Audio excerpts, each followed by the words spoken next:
तुम चले जाओ, तुम तो एगुलो करा जो माइक सुनिए ना, जो माइक ऑपरेटर कर रहे हैं साउंड सिस्टम को उसको छोड़ के बाकी हटाओ भाई, तुम ना থাকো এখানে। ये 3 आदमी तुम माइक में ना चो, तुम्हारे पीछे माइक है लोग, हाँ ये लोग, हाँ ये लोग, ঘোড়া টিমের মাথা বের তাড়াতাড়ি আসলাম, এটা বেশি কথা বলবো বলে পুরো পুরো গ্রাম ঘুরিয়ে নিয়ে আসছে সব পাকা লোকগুলো। তুমি অনুমতি নিয়েছো এদের কাছ থেকে?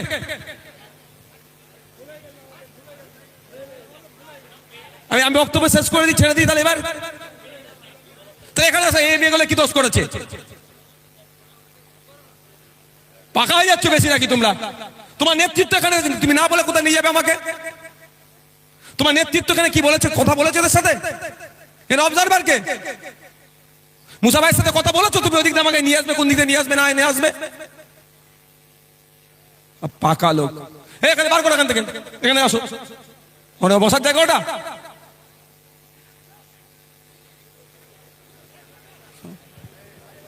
আগে আসবে একটু বেশি বক্তব্য বিষয়গুলো বোঝাবার জন্য। যদি আপনাকে আমার 16 মিনিট লাগলো এক্সট্রা, 1 মিনিট এখান থেকে আসতে লাগতো, আমি টাইমটা দেখছিলাম।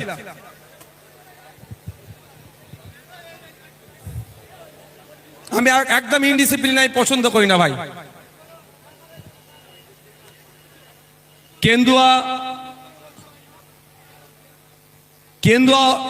কেন্দুয়ার মাঠে ইন্ডিয়ান সেকুলার ফ্রন্ট বসিরহাট উত্তর বিধানসভা কমিটির উদ্যোগে, বিশেষ করে চৈতা অঞ্চল, তো চৈতা অঞ্চলের ব্যবস্থাপনায় আজকের আমাদের অধিকার সমাবেশ। আমার পূর্বেকার বক্তারা এই বিষয়ে অনেক বক্তব্য দিয়েছেন, আপনারা শুনেছেন। আমি গুটি কয়েক কথা বলবো। মাগরিব হতে যতটুকু সময় লাগবে ভাই, কারণ তার মাগরিবের পরে আর বক্তব্য দেওয়া যায় না, নামাজ হবে তারপরে বক্তব্য দেওয়া সম্ভব নয় ভাই। সেজন্য একটু আগে আসতে চেয়েছিলাম, কিন্তু কমিটির কিছু পাকা লোক আছে যারা কমিটির সাথে না কথা বলেই আমার 16 মিনিট নষ্ট করলো রাস্তায়, যেটা 1 মিনিটে চলে আসতে পারতাম আমি এদিকে। পাকা লোকের অভাব তো নাই। এর দ্বিতীয়বার যদি আমি দেখি কিন্তু এই কথা, আমি নেতৃত্ব থেকে কিন্তু ছেড়ে কথা বলবো না, আমি বলে দিচ্ছি একদম। আমি বলে দিলাম যত বড়ই কে যে নেতৃত্ব হোক না কেন, আমার টাইম যদি নষ্ট করে কিন্তু আমার বক্তব্য দেওয়ার মুডটাকে নষ্ট করে দিল। আজকে ওয়াকাফ নিয়ে আমরা চিন্তিত,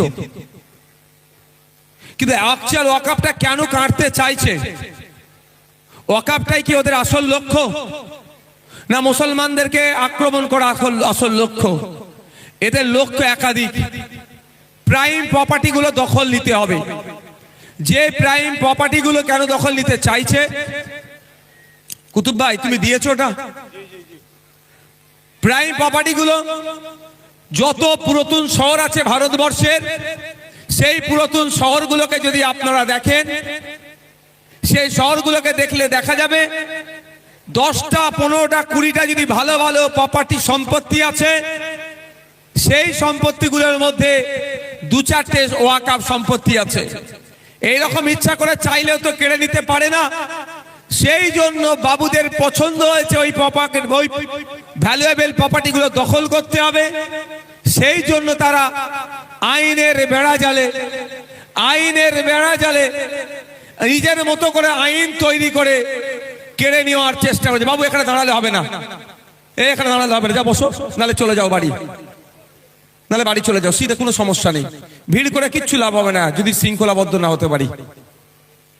তো আইনের বেড়া জালে আইন এমন তৈরি করেছে সংখ্যার জোর দেখিয়ে, সংবিধানের article 14, article 15, article 26, article 300(a) একাধিক ধারাতে আক্রমণ চালিয়েছে। লক্ষ্যটা কি? আজকে ভ্যালুয়েবল প্রপার্টিগুলোর মধ্যে মুসলিমদের ওয়াকাফ সম্পত্তি আছে, সহজেই দখল করে নেবে। কালকে গির্জার সম্পত্তি থাকলে দখল করার অপচেষ্টা চালাবে। তারপরের দিনে আপনার গুরুদুয়ারার সম্পত্তিতে হাত লাগাবে, তারপরে জাহের থান গরম থানের সম্পত্তিতে হাত লাগাবে, তারপরে এরা হিন্দু ভাইদের দেবদেবীর সম্পত্তিতে হাত লাগাবে। এদের আস্তে আস্তে এরা জমি আমরদের নজরে এই ভ্যালুয়েবল প্রপার্টি গুলো পড়ছে, এগুলোকে কাড়ার ওরা চেষ্টা করছে। যখন এই আইন বিল ছিল আমাদের রাজ্যে, আমরা প্রতিবাদ করেছি, আমরা এই ধরনের অধিকার সমাবেশ করেছি, আলোচনা সমাবেশ করে বারবার তুলে ধরেছি কোন কোন আর্টিকেলে ওয়াকফ সম্পত্তিগুলোর উপরে আক্রমণ করছে, কেড়ে নিতে চাইছে, সে কথাগুলো বলেছিলাম। কিন্তু আমরা দেখলাম আইন বিল আইনে পরিণত হলো, সংখ্যার জোর দেখিয়ে এমপি বেশি ছিল, বিল আইনে পরিণত হলো। তারপরে আমরা কি দেখলাম, যখন আইনে পরিণত হয়েছে আমাদের রাজ্য সরকারের কোনো উচ্চ বাচ্চ নাই, আমরা সুপ্রিম কোর্টে গিয়ে মামলা করলাম। গতকালকে রাজ্যের মুখ্যমন্ত্রী সম্পূর্ণরূপে মিথ্যাচার করেছে। রাজ্যের মুখ্যমন্ত্রী মাল্লাতে দাঁড়িয়ে বলছেন যে ওয়াকফের বিরুদ্ধে নাকি রাজ্য সরকার মামলা করেছে। আমি এই বসিরহাটের জমিন থেকে, বসিরহাটের এই মাটি থেকে রাজ্যের মুখ্যমন্ত্রীর কাছে বার্তা দিতে চাই, আপনার রাজ্য অর্থাৎ পশ্চিমবঙ্গ সরকার যে মামলা করেছে সুপ্রিম কোর্টে, তার ডেট আর মামলার ডায়েরি নম্বর প্রকাশ করা হোক, তাহলেই জানতে পারবো আপনি কত ধরনের সত্যি মামলা করেছেন। আমি আপনাদের বলছি, মমতা ব্যানার্জি এই মামলার ডায়েরি হয় সুপ্রিম কোর্টে, মামলার যেমন মামলার নাম্বার বলি তো আমরা, সুপ্রিম কোর্টের ডায়েরি নাম্বার বলে, তাহলে প্রকাশ করতে পারবে না। কারণ মামলা আমি করেছি, আপনাদের এই মাদ্রাসা, আপনাদের এই মসজিদ, আপনাদের এই ঈদগাহ, আপনার পূর্বপুরুষের যে কবরস্থানগুলো আছে এখনো যতটুকু সুরক্ষিত আছে, এটা মমতা ব্যানার্জির করা মামলাতে সুরক্ষিত নয়, অভিষেক ব্যানার্জির করা মামলাতে সুরক্ষিত নয়, আপনার এলাকার বিধায়কের কেউ মামলাতে সুরক্ষিত নয়। আমাদের মতো গুটি কয়েক মানুষের মামলা আছে বলে এখনো যতটুকু আছে অধিকার পাচ্ছেন, টিকে আছে। তাই মমতা ব্যানার্জি গতকালকে নতুন করে মুসলিম সম্প্রদায়ের সামনে যে মিথ্যাচার করেছে, আমরা আজকে স্টেজ থেকে তাই মিথ্যাচারের নিন্দা ধিক্কার জানাচ্ছি। এই মিথ্যাবাদীর আমরা প্রতিবাদ করছি। মমতা ব্যানার্জি কি বলেছেন? মামলা করেছে, যদি করে থাকে ভালো কথা তো নাকি। আমিও তো সুপ্রিম কোর্টে মামলা করেছি, মামলা করেছি তো, তাহলে মমতা ব্যানার্জি মামলা করলে আমি জানতে পারতাম না? আচ্ছা ধরেন আমি জানিনি, তাহলে এখন কাজ কি হবে? মামলার নাম্বারটা পাবলিক করে দেয়া, আর কত তারিখে মামলা করেছে সেটা পাবলিক করে দেওয়া, তাহলে কাজ ক্লিয়ার হয়ে যাবে। যেমন আমি এসআইআর নিয়ে মামলা করেছি, আমি পাবলিক করে দিয়েছি 68,938/2025। আমার মামলা নাম্বার কত, আমার ডায়েরি নাম্বার কত এসআইআর এর? ওয়াকফ নিয়ে করেছি ভাই, ওয়াকফেরটা আমার মুখস্থ নাই, 1 বছর আগে করেছি তো। আর রিসেন্ট আমি এসআইআর নিয়ে করেছি। যে এসআইআর নিয়ে আপনাদেরকে আতঙ্কিত করছে, যে এসআইআর নিয়ে আপনাদেরকে ভয় দেখানোর চেষ্টা করছে, সেই এসআইআর নিয়ে অলরেডি আপনাদের বড় ভাইয়ের নির্দেশে আমি সুপ্রিম কোর্টে মামলা করেছি। মামলার ডায়েরি নাম্বার হচ্ছে 68,938/2025। তাই মমতা ব্যানার্জি সত্যিকারের যদি মাদ্রাসার সম্পত্তি বাঁচাতে চায়, মসজিদকে বাঁচাতে চায়, কবরস্থানকে বাঁচাতে চায়, ঈদগাহকে বাঁচাতে চায়, সত্যিকারের অর্থে যদি তিনি মামলা করে থাকেন, তার ডায়েরি নাম্বারটা প্রকাশ্যে আসুক। যতদিন না প্রকাশ্যে আনছে, মমতা ব্যানার্জিকে আমরা প্রতারক, মিথ্যাবাদী ছাড়া আর কিছুই বলবো না। অসুবিধা লাগবে নাকি? মিথ্যাবাদীকে মিথ্যাবাদী বলবো। যদি কারো অসুবিধা লাগে নওশাদ সিদ্দিকীর বিরুদ্ধে একটা আইনত মামলা করে দিতে বলবেন। শুধু মানুষকে মিসগাইড করছে। সাথে সাথে এটাও বলেছে আপনাদের যে বিধানসভায় রেজুলেশন পাস করেছে, আপনার মমতা ব্যানার্জির নাটকটাকে একটু ধরতে হবে। আমি একটু ধরে ফেলেছি বলে আমাকে আটকানোর চেষ্টা চলছে। বিজেপির 77টা এমএলএ আছে পশ্চিম বাংলায়, কোনো জায়গায় অবজারভার নাই। ভাঙড়ে কেন অবজারভার দিতে হচ্ছে? ভাঙড়ের বিধায়ক মুসলিমের অধিকার নিয়ে যেমন কথা বলে, দলিতের অধিকার নিয়ে কথা বলে, আদিবাসী অধিকার নিয়ে কথা বলে, শিক্ষার কথা বলে, স্বাস্থ্যর কথা বলে, সরকারি কর্মচারীদের ডিএর কথা বলে, সরকারি কর্মচারী পুলিশ 8 ঘন্টার বেশি কেন ডিউটি করবে, এই আওয়াজ তুলে। সুতরাং ওদের অসুবিধা হয়ে যাচ্ছে। ভাঙড়ের বিধায়ক যদি ওই মন্দির মসজিদের রাজনীতি করত, ওই সাম্প্রদায়িক রাজনীতি করত, তাহলে হয়তো আমাকে ওদের নিয়ে অসুবিধা হতো না। আমি ওদের বাইরে গিয়ে মানুষের অধিকারের কথা বলছি, পরিযায়ী শ্রমিকের কথা বলছি, ছাত্র যুবর কথা বলছি, কৃষকের কথা বলছি, মহিলার অধিকারের কথা বলছি, ছাত্রদের শিক্ষার কথা বলছি। ওই জন্যই আমার উপরে ওদের গোসা হয়ে গিয়েছে, আমাকে ওরা আটকানোর চেষ্টা করছে। তাই বন্ধুগণ, ওদের নাটকটা একটু আপনারা জেনে যাওয়া দরকার, কিভাবে ওরা মানুষের সাথে নাটক করে একটু আপনাদের জানা দরকার।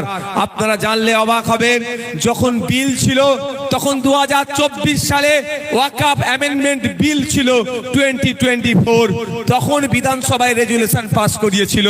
যখন আইনে পরিণত হলো তখন আর কিন্তু বিধানসভায় এটা নিয়ে চর্চা করছে না।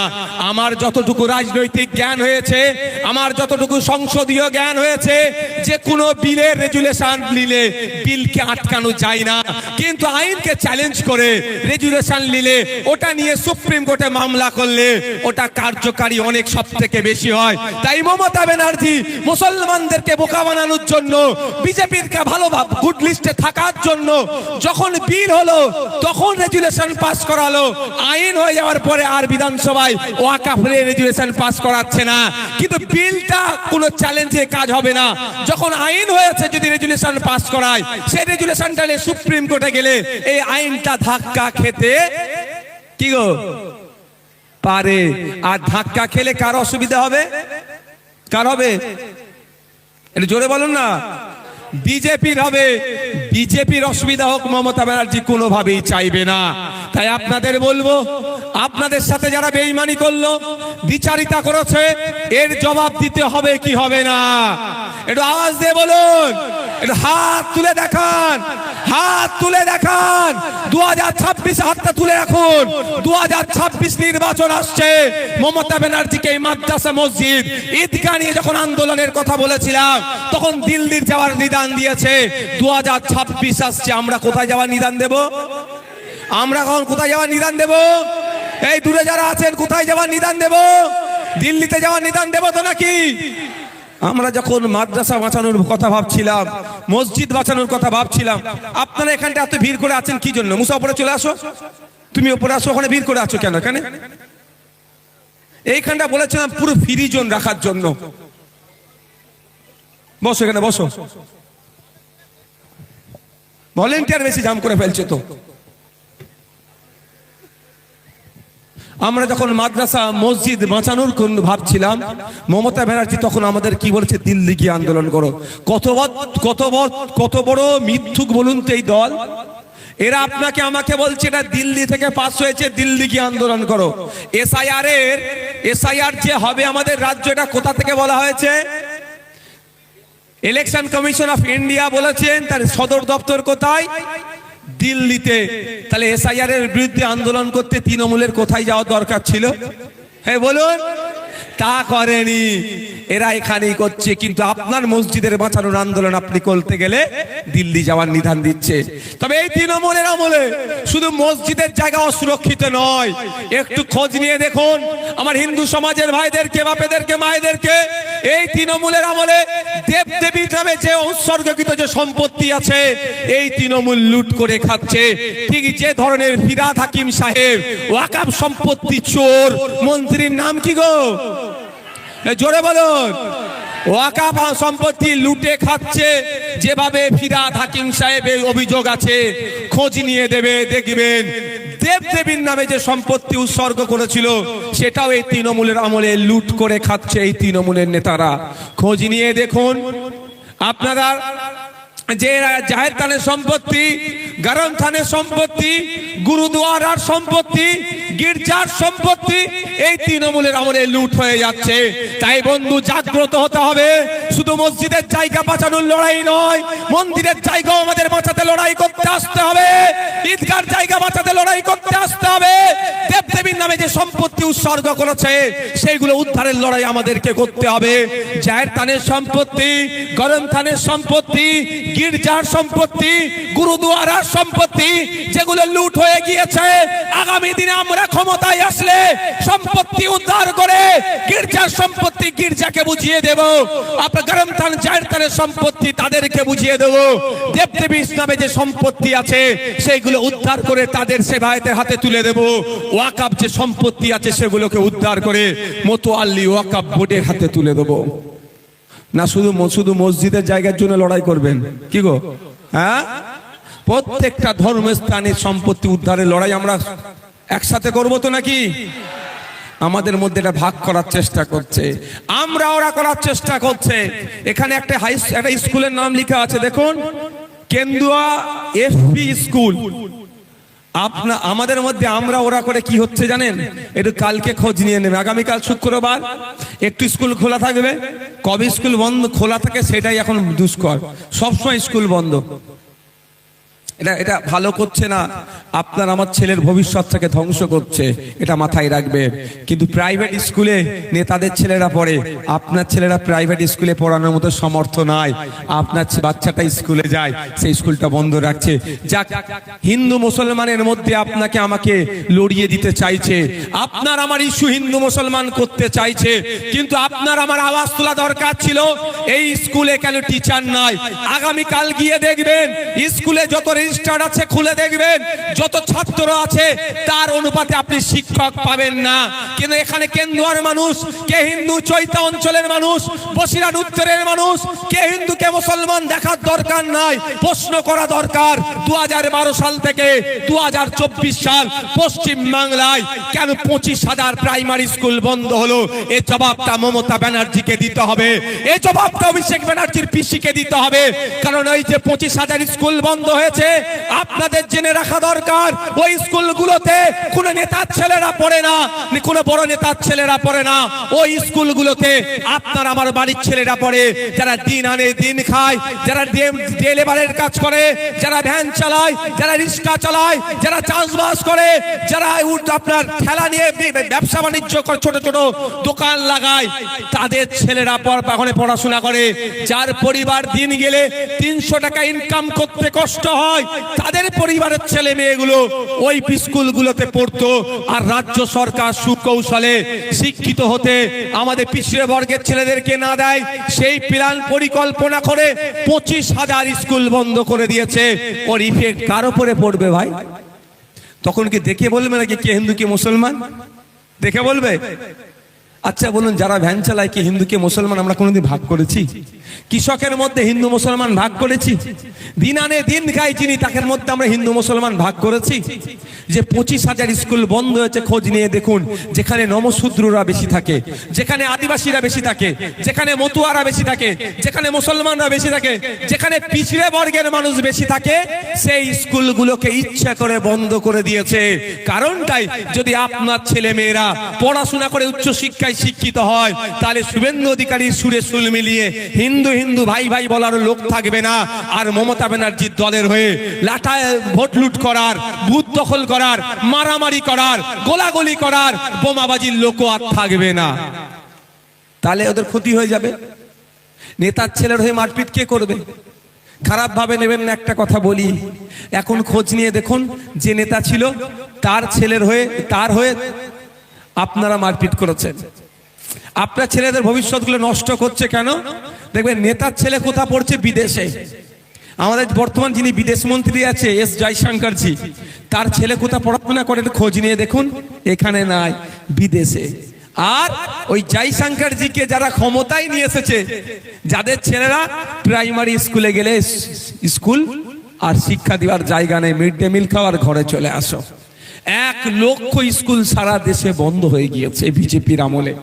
আমার বলার বক্তব্য এটাই, আপনার বাপ দাদুরা ও এখন বর্তমানে যারা নেতা আছে তাদের বাপ দাদুর হয়ে লাঠিয়াল বাহিনী ছিল, মারামারি করেছিল, বুথ দখল করেছিল।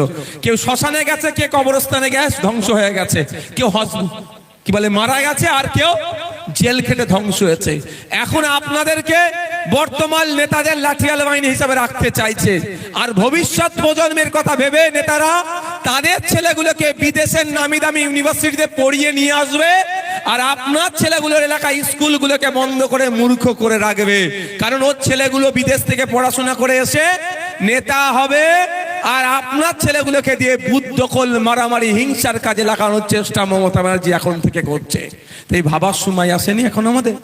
আমরা আমাদের ভাই ভাইপোর কথা এখনো ভাববো না? আমরা আমাদের ছেলেদের কথা এত এখনো ভাববো না? যদি মমতা ব্যানার্জি তৃণমূল তার ছেলেদের কথা ভাবে, তার ভাইপোদের কথা ভাবে, সেই কথা মাথায় রেখে স্কুলগুলোকে এখন বন্ধ করে দিচ্ছে। কারণ আপনাদের আমাদের আওকাত আছে কি যে প্রাইভেট স্কুলে পড়াবো? একটা ভালো প্রাইভেট স্কুলে পড়াতে গেলে মাস গেলে কম করে 2000 টাকা খরচ আছে। আপনার বাড়িতে দুটো সন্তানই আমি ধরছি, তাহলে মাস গেলে 4000 টাকা আপনাকে খরচ করতে হবে। আপনি যদি কৃষক, আমি আপনাকে তথ্য দিয়ে বলে যাচ্ছি, মাস গেলে আপনি 8000 টাকা ইনকাম করতে পারেন না। যারা কৃষক আছেন আমি তথ্য দিয়ে বলছি, মাস গেলে আপনি 8000 টাকা ইনকাম করতে পারেন না। আপনি মাস গেলে যদি 8000 টাকা না ইনকাম করেন, তাহলে 4000 টাকা দিয়ে দুটো বাচ্চাকে কি করে পড়াবেন? তারপরে খাওয়া দাওয়া আছে, অসুস্থ আছে, ওষুধ আছে, আরো সঞ্চয় করার তাহলে কিছুই থাকছে না। আপনার ছেলেটা আর উচ্চ শিক্ষায় শিক্ষিত হতে পারবে না, কারণ বুনিয়াদী শিক্ষাটা যেখান থেকে পাই সেটাই ধ্বংস করে দিচ্ছে পরিকল্পনা করে এই মমতা ব্যানার্জি। তাই মায়েদের বলবো, অনেক সংখ্যক মায়েরা এসে উপস্থিত হয়েছে, লক্ষ্মীর ভান্ডার 1000 টাকা দিচ্ছে, 1200 টাকা দিচ্ছে, প্রশ্ন নয়, আগে মায়েদেরকে আওয়াজ তুলতে হবে। এই কেন্দুয়ায় যে প্রাইমারি স্কুলটা আছে, উপযুক্ত শিক্ষার পরিকাঠামো আনতে হবে, যত ছাত্র আছে তার অনুপাতে শিক্ষা দিতে হবে, মায়েদেরকে আওয়াজ তুলতে হবে। লক্ষ্মীর ভান্ডার পরে হবে 10 লাখ 12 লাখ টাকার বিনিময়ে চাকরি নয়, 330 টাকা ফর্ম ফিল আপ করে মেধার ভিত্তিতে চাকরির ব্যবস্থা হবে। সে হিন্দু চাকরি পাক, মুসলমান চাকরি পাক, দলিত চাকরি পাক, আদিবাসী চাকরি পাক, দেখার দরকার নাই। মায়েদেরকে আওয়াজ তুলতে হবে। 1000-1200 টাকা পরে হবে। যত মদের দোকান পশ্চিম বাংলায় আছে সব দোকান বন্ধ করতে হবে। মায়েদেরকে আওয়াজ তুলতে হবে। 1000-1200 টাকা পরে হবে। 1000-1200 টাকার গল্প রাখুন। স্কুল যে 25,000 পশ্চিম বাংলায় বন্ধ করেছেন সেটা খোলার ব্যবস্থা করুন। মায়েদেরকে আওয়াজ তুলতে হবে। 1000-1200 টাকার গল্প পরে হবে। এলাকায় সম্প্রীতি বিনষ্ট করার জন্য শুভেন্দু অধিকারী যেভাবে হিন্দু মুসলমানের বিভেদ লাগানোর জন্য বক্তব্য দিয়ে বেড়াচ্ছে, ওই পাটাটাকে ধরে আগে ছেলের মধ্যে ভরাও। তাই তো নাকি? মা আপনাকে 1000-1200 দিচ্ছে, আপনার ছেলেটা যখন স্কুলে যাচ্ছে মিড ডে মিল খেয়ে বাড়ি চলে আসছে। আমি যদি মিথ্যে কথা বলি, আজকে বাড়িতে যাবেন, যে বাচ্চাগুলো বাড়িতে আছে ক্লাস 4 এর বাচ্চাকে ডাকবেন, অঙ্কের বইটা খুলে দেবেন, অনুশীলন অনের 1 নম্বর অনুশীলনের অঙ্কটা করতে দেবেন। আমি এখানে বলে যাচ্ছি, আমি যদি ভুল বলি দ্বিতীয়বার আমি বসিরহাটের জমিনে এসে মানুষের কাছ থেকে ভোট চাইবো না, মানুষের স্টেজের সামনে দাঁড়িয়ে কথা বলবো না। 100টা বাচ্চাকে ট্রাই করে দেখুন, 90টা বাচ্চা এই অনুশীলন 1 অঙ্কটাও করতে পারবে না। সেই বাচ্চাগুলো কারা? মা আপনার বাচ্চা, আমার ভাই, আমার ভাইপো। মা আপনার হাতে 1000 টাকা দিচ্ছে, আপনার ছেলের ভবিষ্যৎ ধ্বংস করে দিচ্ছে। তা বলে বলছি না যে আপনি 1000 টাকা নেবেন না। আমি মনে করি 1000 টাকায় একটা সংসার চলবে না, মায়েদেরকে 5000 টাকার ব্যবস্থা করতে হবে। কিন্তু সাথে সাথে শিক্ষার পরিকাঠামো ফিরিয়ে নিয়ে আসতে হবে। মায়েরাও সমাজের জন্য দিতে প্রস্তুত, রাজ্যের জন্য তারাও কন্ট্রিবিউশন করবে, তারও জায়গা রাখতে হবে। তাই আপনাদের বলবো, আপনার বাড়ির মহিলা সদস্যরা 1000 টাকা পাচ্ছে, বিতর্কে আমি যাব না, আমি ছাড়ার পক্ষও নয়, কিন্তু এতটুকুই বলবো, সাথে সাথে আওয়াজ তুলতে হবে। আপনি কষ্ট করে চাষবাসের কাজ করেন, ভ্যান চালান, ডে লেবার, দিন আনে দিন খান, রং মিস্ত্রি, বিভিন্ন কর্মকাণ্ডের সাথে যুক্ত, মাথার ঘাম পায়ে ফেলে আপনার ছেলেটাকে উচ্চ শিক্ষায় শিক্ষিত করলেন। আপনার ছেলের মেধা আছে, রিটেন পরীক্ষায় পাস করলো, ভাইভাতেও যে কোশ্চেন করেছে সঠিক উত্তর দেওয়ার পরে আপনার ছেলের আপনার চাকরিতে নাম আসলো না। বড় লোকের ধামাল ছেলে, যে পড়াশোনায় অজ্ঞ, যুক্ত অক্ষর বানান করতে পারে না, সে 15 লাখ টাকা দিচ্ছে, তার ছেলের চাকরি হয়ে যাচ্ছে। আর মা বাপ আপনার বাড়ির মহিলাটাকে 1000 টাকা দিয়ে ভুলিয়ে রেখে দিয়েছে। তাই আওয়াজ তুলতে হবে।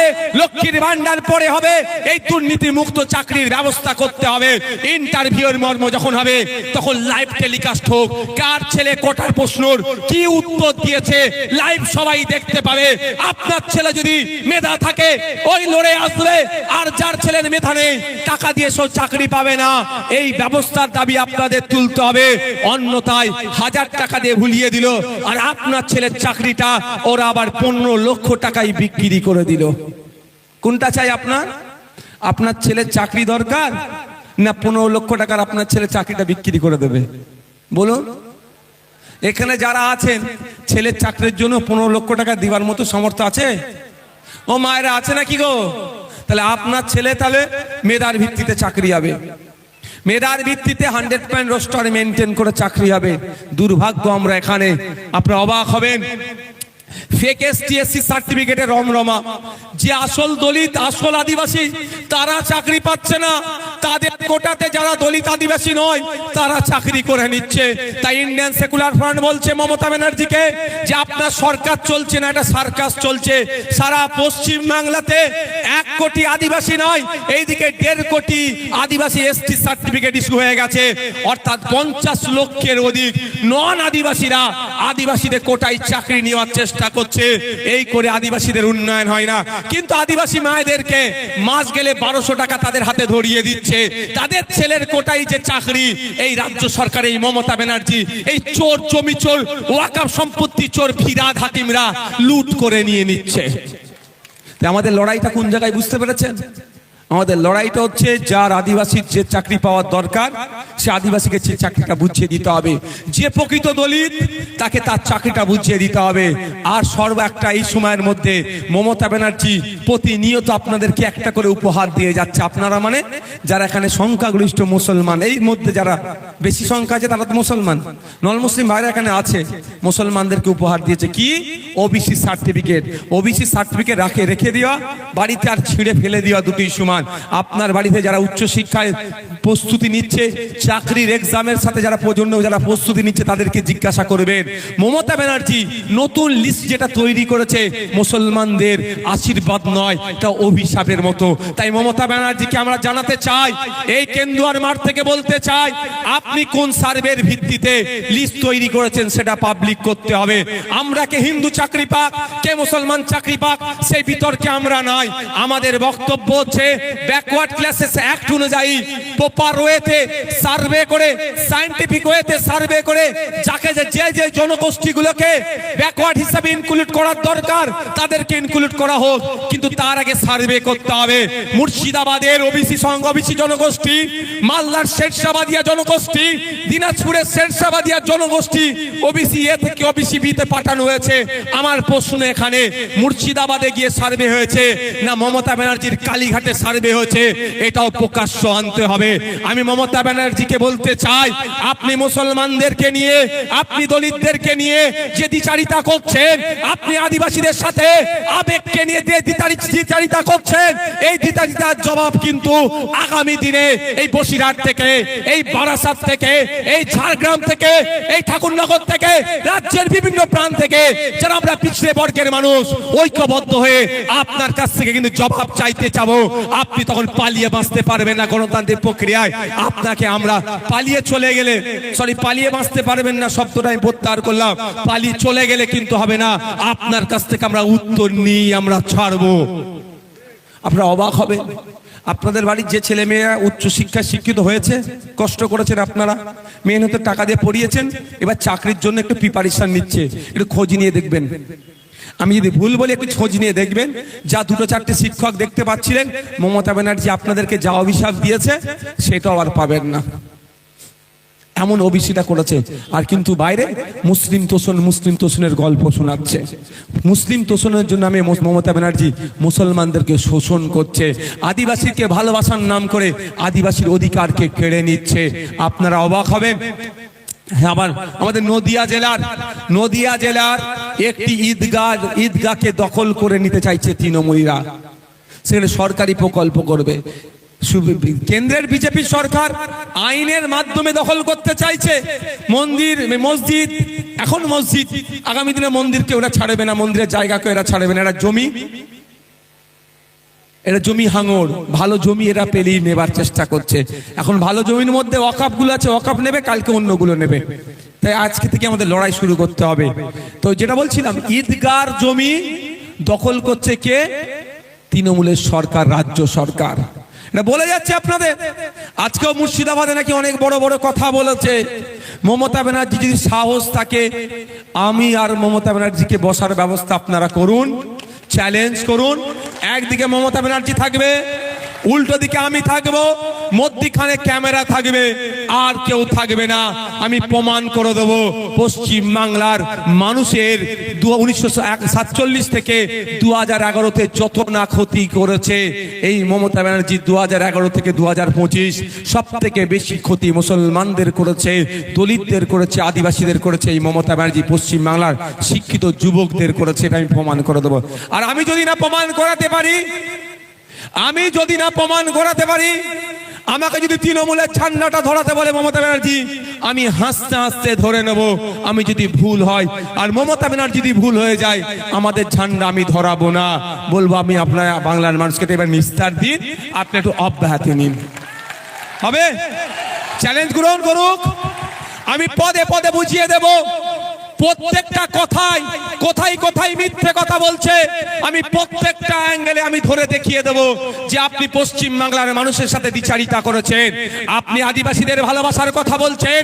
সংবিধান প্রদত্ত অধিকার 6 শিডিউল, যে 6 শিডিউল যদি বাস্তবায়ন হয়, কোন আদিবাসীকে আর কোন স্কলারশিপের প্রয়োজন হবে না। আদিবাসী ভাইরা মাথা তুলে বাঁচতে পারবে, মেন স্ট্রিমে থাকতে পারবে, তাদের উন্নয়ন হবে, তাদের শিক্ষা প্রতিষ্ঠান বানাতে পারবে, তারা স্বাস্থ্য কেন্দ্র বানাতে পারবে, তাদের জয় জয়কার হয়ে যাবে। সংবিধান সেই অধিকার আদিবাসীদেরকে দিয়েছে। 6 শিডিউল মমতা ব্যানার্জি আদিবাসীদেরকে ভালোবাসিল, পূর্ণাঙ্গ রূপে 6 শিডিউলের বাস্তবায়ন করছে না। এই ভালোবাসার প্রয়োজন নাই। মমতা ব্যানার্জি মুসলমানদের ভালোবাসছে, কিন্তু শিক্ষাতে দেখুন, স্বাস্থ্যে দেখুন, কর্মসংস্থানে দেখুন, মুসলমানদের খুঁজে পাওয়া যাচ্ছে না। এই ভালোবাসা মমতা ব্যানার্জির আমার প্রয়োজন নাই। মমতা ব্যানার্জি শিক্ষকদের ভালোবাসছে, কিন্তু সরকারি শিক্ষকরা কেন্দ্রীয় সমাহারে দিয়ে পাচ্ছে না। এই ভালোবাসা আমার দরকার নাই। মমতা ব্যানার্জি পুলিশদেরকে নাকি খুব ভালোবাসছে, কিন্তু পুলিশদের হকেট দিয়ে তাদেরকে বুঝিয়ে দিচ্ছে না। একটা পুলিশ 8 ঘন্টার বেশি কেন ডিউটি করবে? সরকারি কর্মচারী 8 ঘন্টার বেশি ডিউটি করে না, একটা পুলিশকে 14 ঘন্টা 15 ঘন্টা কেন ডিউটি করতে হচ্ছে? এই আমার ভালোবাসার প্রয়োজন নাই। তাই বন্ধুগণ, এই মমতা ব্যানার্জি পশ্চিম বাংলার মানুষের সাথে দ্বিচারিতা করছে। আর এই দ্বিচারিতা যাতে না ধরতে পারেন, এই দ্বিচারিতা থাকার পরেও যাতে না আপনি অন্য জায়গায় অপশন থাকে, সেই জন্য মমতা ব্যানার্জি বিজেপিকে ডেকে নিয়েছে, আপনার সামনে দাঁড় করিয়ে দিচ্ছে। আমরা যখন রাজনৈতিকভাবে মমতা ব্যানার্জির এই দ্বিচারিতা, বিজেপির এই সাম্প্রদায়িকতার বিরুদ্ধে কথা বলছি, এদের অন্যায়ের বিরুদ্ধে যখন আমরা দাঁড়িয়ে আছি, তখন আমাদেরকে ভুল বোঝানোর জন্য, আমাদের সম্পর্কে মিথ্যাচার করার জন্য বলা হচ্ছে যে আইএসএফ নাকি ভোট কেটে বিজেপিকে নিয়ে আসবে। এটার ওষুধ আমি আজকে দিয়ে যেতে চাই, শুনবেন আপনারা? আর একবার তাহলে হাত তুলুন তো যারা শুনতে চাইছেন, দূরে যারা শুনতে চাইছেন হাত তুলুন তো। মমতা ব্যানার্জির এই ওষুধটা আমি দিতে চাই। কি ওষুধ? মমতা ব্যানার্জির দলের লোকেরা আমাদের নামে মিথ্যাচার করে, কি বলে? ভোট কেটে নাকি বিজেপিকে নিয়ে আসবে। আমি আপনাদের এখানে বসিরহাট উত্তর বিধানসভায় এসে আমি কথা দিয়ে যাচ্ছি, মমতা ব্যানার্জিকে রেডি করুন। পীরজাদা আব্বাস সিদ্দিকী রেডি আছে, একটা এগ্রিমেন্ট পেপারে সই হবে। সইটা কি হবে একটু দাঁড়ান, শুনে নিন আগে, তারপরে তালি দেবেন।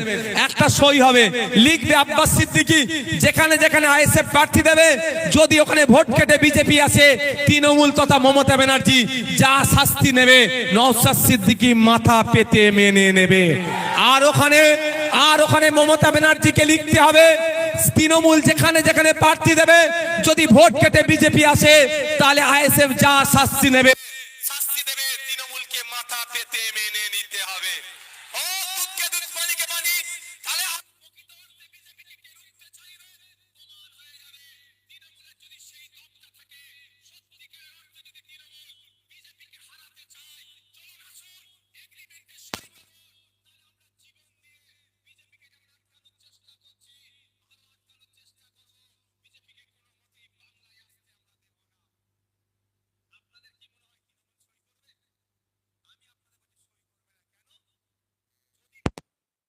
বাইককে তারা গ্যারেজ করে দেবে তো। যদি বিজেপিকে আটকাতে যায়, এই তোলাবাজ নেতাগুলোকে গ্যারেজ করে দেবে। চাকরি চুরি করলো, কয়লা চুরি করলো, বালি চুরি করলো, গরু চুরি করলো, আবাস যোজনাতে কাটমানি খেলো, 100 দিনের কাজের টাকা চুরি করলো। এমন কোন জায়গা নেই যে এরা দুর্নীতি করেনি। করতে করতে মৃত মানুষের চোখটাকেও এরা চুরি করে নিল। এই চোরেরা বাঁচার জন্য বিজেপিকে পশ্চিমবাংলায় আস্তে আস্তে জায়গা করে দিচ্ছে। এই চোরেদের যদি সাহস থাকে, চোর বলেই বলছি এদেরকে চোর বলেই বলছি, যদি এদের সাহস থাকে এগ্রিমেন্টে আসুক, আইএসএফ একদিকে সই করবে, উল্টো দিকে তৃণমূলকে সই করবে, তাহলে দেখা যাক দুধকে দুধ পানিকে পানি হয়ে যাবে। আমরা যদি বিজেপির কাছ থেকে টাকা নিয়ে বিজেপিকে সুবিধা করতে চাই তাহলে আর সই করবো না। আর কেউ যদি বিজেপির হাত থেকে বাঁচার জন্য, ভাই ভাইপোর হাতকে জেল থেকে বাঁচানোর জন্য না সই করে তাহলে তাহলে আজকে পথে যদি তৃণমূলের বন্ধুরা বলে যে বিজেপি সুবিধা করে দেবে আইএসএফ, তাহলে কি বলবেন আপনারা? অত কথা বলে লাভ নেই, চলো মমতা ব্যানার্জিকে তুমি রেডি করো, এদিকে আমাদের বড় ভাইজান রেডি আছে, সই করুক। তখন বলবে পেনে কালি নাই, কি বলবে তখন? পেনে কালি নাই। তাই আপনাদের বলবো, ভাঙর যে আশা দেখিয়েছে আজকে রাজ্যের মানুষ সেটাকে গ্রহণ করেছে। আপনাদেরকে কে আসছে কে যাচ্ছে দেখার দরকার নাই। এখানে এসে আমি বলে যাই, বসিরহাট উত্তর বিধানসভায় 2026 সালে আমরা লড়াই করব। 2021-এ আপনারা বিজেপি আসবে বলে অনেকে ভোট দেননি, ভালোবাসার মানুষ। এখন আর বিজেপি আর তৃণমূল আলাদা মনে হয় আপনাদের? এই আলাদা মনে হয়? এরা একে অপরের পরিপূরক। যদি বিজেপি তৃণমূল আলাদা হতো, এতক্ষণ শুভেন্দু বাবুকে ধরে জেলের মধ্যে রেখে দিত। শুভেন্দু বাবু যেভাবে বাংলার সম্প্রীতি, বাংলার হিন্দু মুসলমানের মধ্যে যে ঐক্য আছে বিনষ্ট করার জন্য যে ভাষায় কথা বলছে, শুভেন্দু বাবুকে ধরে জেলের মধ্যে রাখা দরকার। তা না করে ছেড়ে রেখেছে, হিংসা ছড়াচ্ছে। তাই আপনাদের বলবো, সব বিজেপির ফাঁদে আমরা পড়বো না। 2026 সাল আসছে, বিজেপিকে হারাতে হবে, তৃণমূলকে হারাতে হবে, নতুন সরকার গঠন করতে হবে। যে সরকার শিক্ষার আমূল পরিবর্তন করবে, যে সরকার আসার সাথে সাথে আপনাদের কথা দিয়ে যায়, পিজিতে আর যেতে হবে না, এনআরএসে আর যেতে হবে না, আর্চি করে যেতে হবে না, প্রতিটা জেলায় প্রতি বছরে একটা করে আর্চি করে পিজি এনআরএস তৈরি করবে। এই সরকার আপনারা চান না? এখান থেকে রুগীকে ছুটিয়ে কলকাতায় নিয়ে যেতে হবে, কোনটা চান আপনারা মায়েরা? কলকাতার মতো পিজি হসপিটাল আপনাদের জেলায় চাই না কলকাতায় ছুটে যেতে চান? কোনটা চান? যদি আপনাদের জেলায় চান, যদি ঝাড়গ্রাম জেলায় চাই পিজি, এবং মুর্শিদাবাদে পিজি তৈরি হবে, নদিয়াতে পিজি তৈরি হবে, বীরভূমে তৈরি হবে, উত্তর দিনাজপুরে তৈরি হবে, দক্ষিণ দিনাজপুরে তৈরি হবে, দার্জিলিং এ তৈরি হবে, কালিম্পংয়ে তৈরি হবে, প্রতিটা জেলায় প্রতি বছরে একটা করে পিজি হসপিটাল তৈরি করবো আমরা, যদি আপনারা আমাদের সুযোগ দেন। চিকিৎসা পরিষেবা নেওয়ার জন্য কলকাতায় ছুটে যেতে হবে না। আর একটা কথা দিয়ে যাচ্ছি, 2026 সাল আসছে, বেকারত্বের দিকে মানুষ এগিয়ে যাচ্ছে। আজকে দিনের স্বপ্ন দেখিয়েছিল মোদিজি, কিন্তু বিগত 45 বছরে সারা ভারতবর্ষে যত না বেকারত্বের সংখ্যা ছিল, এই এখন সেই বেকারত্বের সংখ্যা বেড়ে যাচ্ছে। বেকারত্বের জ্বালায় আমাদের যুবক যুবতীরা জ্বলছে, অনেকে সুসাইড করছে, অনেকে মানসিক রোগে আক্রান্ত হয়ে যাচ্ছে। আমি আপনাদের কথা দিয়ে যাই, আপনারা যদি 2026 সালে আমাদেরকে সরকারে আসতে সহযোগিতা করেন, ওয়ান ফ্যামিলি ওয়ান জবের ব্যবস্থা করব, প্রতিটা বাড়ি থেকে একজন সদস্যকে চাকরির ব্যবস্থা আমরা করে দেবো। কোনো অসুবিধা হবে না। সরকার কেন, কিসের জন্য সরকার? আপনার দুর্দশাকে ঘোচাবে, আপনাকে একটু ভালো থাকতে দেবে, এই জন্য সরকার।